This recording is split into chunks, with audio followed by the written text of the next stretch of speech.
Jack Crawley, isn't it? Yeah. So at this minute in time, as a result of police inquiries, I'm arresting you on suspicion of murder. A Jeffrey Dahmer-obsessed killer caught callously smirking on camera while being charged after slaying a Scottish war hero. Jack Crawley is seen grinning without a care in the world, barely paying attention to the officers as they tell him he's facing charges of murder and attempted murder.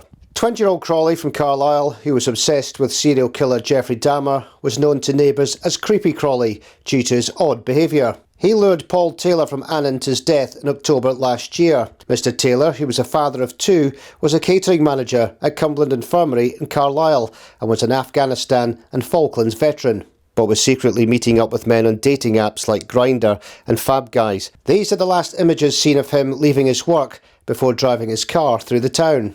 On the night the Afghanistan and Falklands veteran went missing, he'd gone to bed as normal before sneaking out of the family home in Annan and driving across the border for a midnight meet with Crawley. Crawley was found guilty of battering the 56-year-old to death with a mallet and then mutilating and burning him. He was also seen here on CCTV filling up a jerry can with fuel in Carlisle as the mutilated body of Taylor lay in a shallow grave just a few miles away. Crawley was brazen as he paid for the petrol at the filling station before leaving. The body of married dad of two, Mr Taylor, whose sexual interest in men was concealed from his family, was eventually found in May.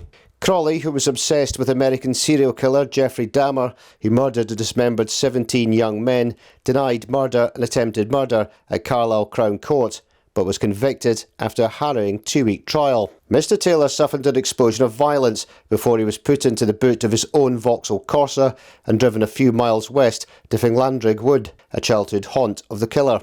Graphic images of the scene were shown to the jury, revealing Mr Taylor's wrecked skull in 35 separate pieces, with a further 230 pieces also discovered in the immediate area.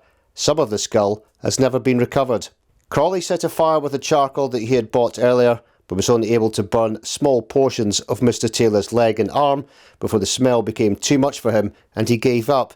He then dragged the body into a hollow and covered it with sticks and branches. The following day he roped in co-defendant Marcus Goodfella to take the car to Appleby to try and sell it, but they crashed the motor in nearby Langwathby and had to get another pal to help take them back to Carlisle. On the journey back, Crawley seemed giddy and excited as he spoke about Jeffrey Dahmer and a man dying tonight. Cops feared the worst after they discovered the boot of the Corsa was heavily blood-stained with evidence and more blood had been wiped clean from the driver's door. A month later, Crawley was arrested and a search of his home found a murder kit with rope, duct tape and cable ties, along with a bottle of poppers hidden under decking with Paul Taylor's DNA on it. He's here. You ready?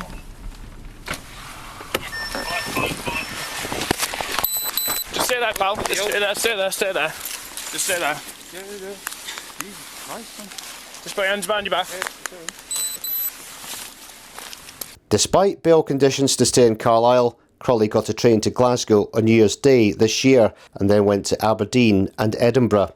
By the 4th of January, he was seen in Tool Station in York buying a hammer and had hooked up with another middle-aged gay man on Grindr.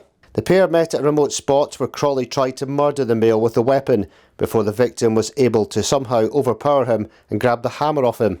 Crawley fled again but was eventually arrested by Avon and Somerset Police in Bath in February. Crawley was sentenced to life with a minimum of 37 years for the murder of Paul Taylor and attempted murder of another man. Mr Taylor's family have paid tribute to him. To us, he was a husband and a dad, gentle and loving. For many years, Paul worked to protect his country, giving up time to be a husband and father. Now was the time for us to be that family unit, and we grieve the loss of that and our future. Losing Paul in these circumstances and the torment and hurt that this has caused has been horrendous and indescribable. Paul will be dearly missed, and he will remain in our thoughts forever. One of Crawley's neighbours claimed, "If they hadn't stopped him, I think he would have gone on to become a serial killer. There's no doubt about it in my mind." Others recalled him as an oddball who would walk the streets with his hood up on sunny days. We called him Creepy Crawley. I always thought he was a weirdo, but I never imagined that he was capable of murder.